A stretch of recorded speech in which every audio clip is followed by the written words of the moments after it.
What's good, YouTube? Steel here, and sorry for yet another delay, but it should be smooth sailing from here after the second of 8 expert solo battles from Mega Rising. In this video, we'll take on the absolute powerhouse that is the Mega Blaziken EX solo battle, with the deck that consists of all grass Pokemon and no EXs. Just like the Mega Pinsir deck, they have added the additional challenge of using a deck consisting of 12 cards from the Mega Rising set. However, I was unable to find a list that can consistently do all 3 tasks at once, but fear not, I do have 2 lists for you in this video. So enough of what we're gonna do, and let's get right into the Mega Blaziken breakdown. This deck is as constructed as it comes, minus the Torkoal. This deck is basically what Blaziken players are using in tournaments, especially now with the rise of Chingling. You will see more combustions in these Blaziken lists, at least that's in my opinion. Ultimately, what I'm trying to say is that this deck is very fast, very strong, and very competent, and since we are tasked with beating it with only grass Pokemon, we're playing like on Omega hard mode, it can consistently find Mega Blaziken and begin to completely decimate us. However, that's more like, that's kind of like the ideal start that we want to see, or something like Entei, because funny enough, it is Torkoal, like the card that's not supposed to be in the constructed version of this deck, that's like the hardest for us to deal with, is like unassumingly bulky and causes some awkward gameplay that is not favorable for us or the strategy that we're presenting today. There's not much to say about this deck except to be prepared to reset a couple times. It might take a few tries, because if the AI decides to just draw bananas, or it makes you go first a whole bunch of times, be prepared to be punished like over and over and over again, unfortunately. But nonetheless, the deck I recommend to take this down is Meowscarada, Pheromosa. Truth be told, I want to shout out Strange Caribou, as they were the ones that put me on the strategy, having some tournament success when it was nowhere on my radar. Like, I immediately started cooking with Meowscarada when I said, like, when you have to beat it with all grass. Even when I was doing 12 Mega Rising cards, like, Meowscarada was in every single one of my lists. However, not once did Pheromosa come to mind. In a perfect world, the strategy would be to go second, and to the point where it might be even worth like resetting if you go first. Feel free to try it. Like, I'm just talking about from experience, like from trying it over and over again with many different lists. It really feels like a losing battle, like an uphill. It always feels like an uphill battle, but it feels horrendous going first.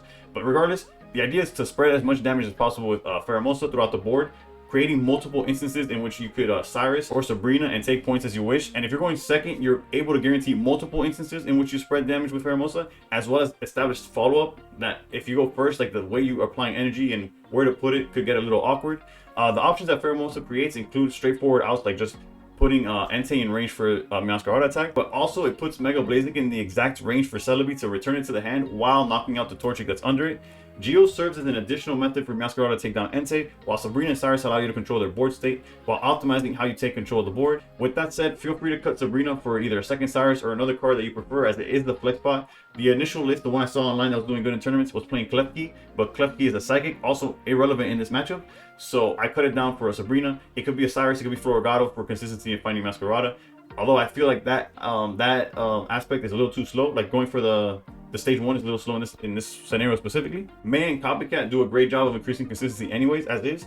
And last but not least, the deck would not be playable without Leaf Cape, because Leaf Cape allows Pheromosa and Celebi to survive attacks from Entei and Torkoal. And more importantly, it allows Meowscarada to survive an attack plus the burn of Mega Blaziken. So when the strategy and optimal draws come together, you will take down this challenge in no time. And as for what I recommend for the 12 Mega Rising cards is this Mega Altaria deck that has been cooking Blaziken in the tournament scene. The list you see here is geared for tournaments that need to anticipate multiple matchups, so you'll see cards like Sableye that's meant for Oricorio, or Jirachi that could out Baby Pokemon or Magikarp. But since you only have to focus on Blaziken, you could feel free to cut those cards for something that you feel is more like better for the matchup.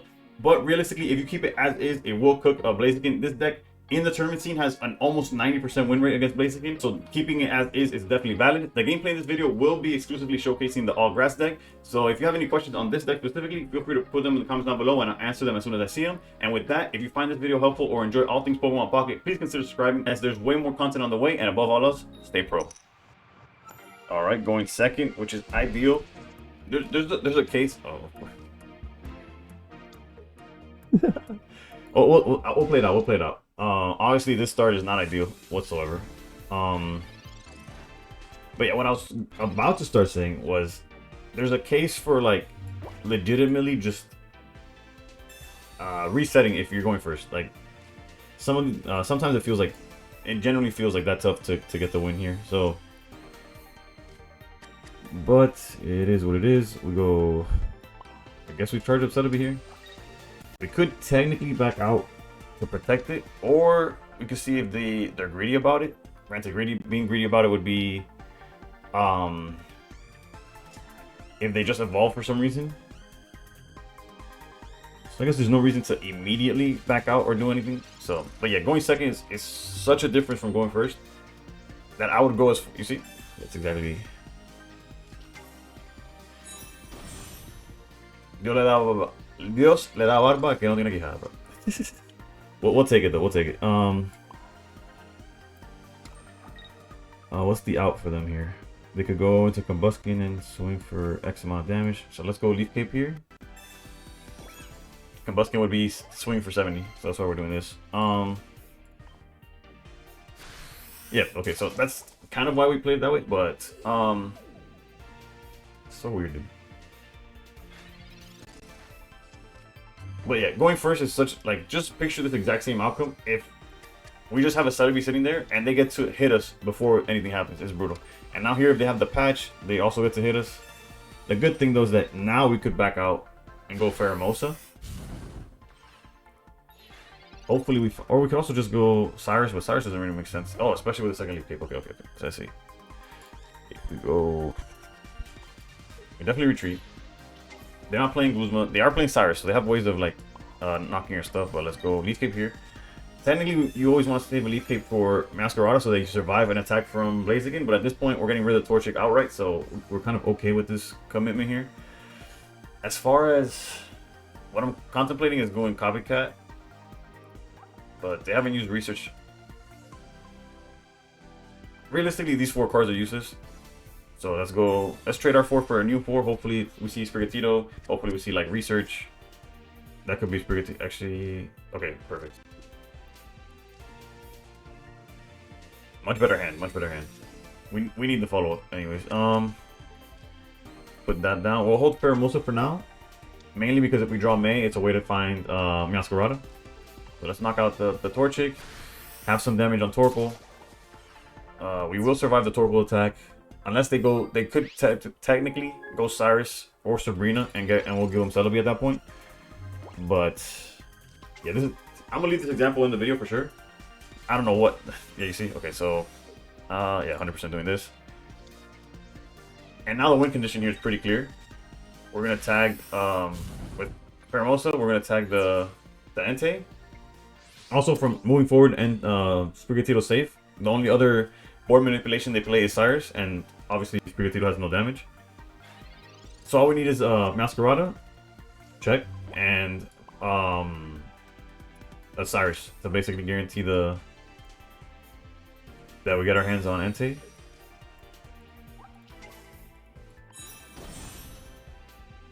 As far as anything else, we don't really need to use anything else. As always, we do multiple examples, so like, I promise you, going first is horrendous, and I also promise you that not every game's gonna go like this. That whole, they played right into Celebi is some odd stuff that doesn't usually happen, but we'll take it, right? We're not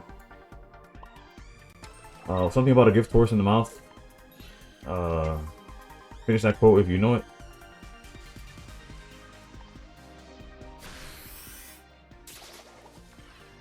And that's 2 points. Granted, if we had Cyrus, we would win outright, but we're safe. At most, they could Flame Pack so that the Entei can swing for 60. At 80 with the weakness, and then we just one-shot it. The only healing, or they don't play Cape, and their only healing is Lily, so we're good on that. Yeah. The most they could do is double patch, basically. Or did they already use a patch? Yeah, they already used one. Never mind. Yeah. And just like that, we get to beat this challenge. Honestly, I don't know if you can tell by the tone in my voice or like how frustrating I sound, but I've had a rough time finding a deck that could beat this consistently. And even when I do, there's so many like little things. Like if they go turn 2 Blaziken and I don't have the Celebi, it's kind of tough. If I'm going first, it almost feels like almost like a waste of time. Honestly, I generally recommend restarting until you go second. Although feel free to try going first. If they don't have the best hand, you could still win it. So as always, we do multiple examples. So this is not just like this odd example. I'm gonna leave it in because just to show you that the AI at the end of the day is still just some weird AI. But let's jump to example number 2. All right, for example number 2, we're going first. And I did. Okay, this is a perfect example. I might keep this in whether we win or lose, just to show you how brutal it is to go first in this matchup. Especially since I keep working with Celebi leads. But it's okay. We got Sprigatito. We got some Leaf Capes. there is hope after all. Let's go research. That actually would have been like a pretty good copycat hand, but it still is, right? Actually, it's even better now. Like next turn we could go like a crazy copycat, but let's put down Cat and Pheromosa. And we'll keep the rest in hand just in case if we have May, we want to have a Pokemon to send back. And we'll stay right there. Yeah, Celebi's about to take some 40 damage. And yeah, I'm trying to like picture what would be the best way of doing this. They do play X speed. Not that I don't see them playing it right now, but yeah, I think the best case scenario for us is backing out to, or just letting this thing go down, huh?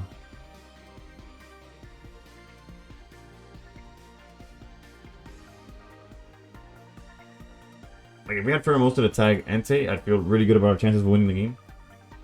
But as it stands, it's a little awkward.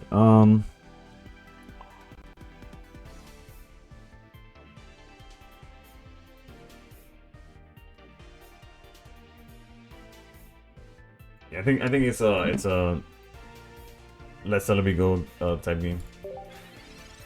Hopefully they'll have Blaziken, which is like such a useless like wish. Like they're gonna have it, but technically this is the one hand that if they leave Blaziken, like if they find it, we could win. Like we could outpace the damage on the Blaziken. And of course, they don't have it in that situation, but it's okay. Granted, if you're wondering how we would have done it, would have been dumping our whole hand on the board, basically attaching all the leaf capes. Alright, let's go Pheromosa here. Yeah, we've been attaching leaf capes and going copycat 4. And then having Cyrus to drag it back out if they try to run away with the Blaziken. But yeah. Yeah, there's the Pheromosa. We will put it down. Leaf Cape 1. Do we need a second Leaf Cape on Sprigatito? No, let's do it on Pheromosa just in case they go into Combustion. And Copycat for 4. Again, I can't stress how good that card is. Let's see here. Research for next turn, Red Candy and Meowscarada. Okay, we got May though. May's pretty bad because we have committed all the basics to the board, but that's on me. That's on me. Go here.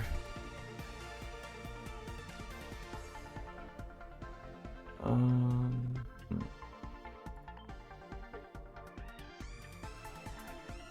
go.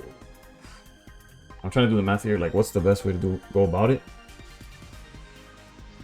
And I think it has to be hitting the Entei. And if they slow it down just one more turn, and like if they don't have Blaziken for just one more turn and we're able to get this Torchic knockout, be it with Meowscarada hopefully. There's 6 cards left in the... looking rough, it's looking rough. Interesting choice. Flame Patch on the Torchic. Grass Energy in the back.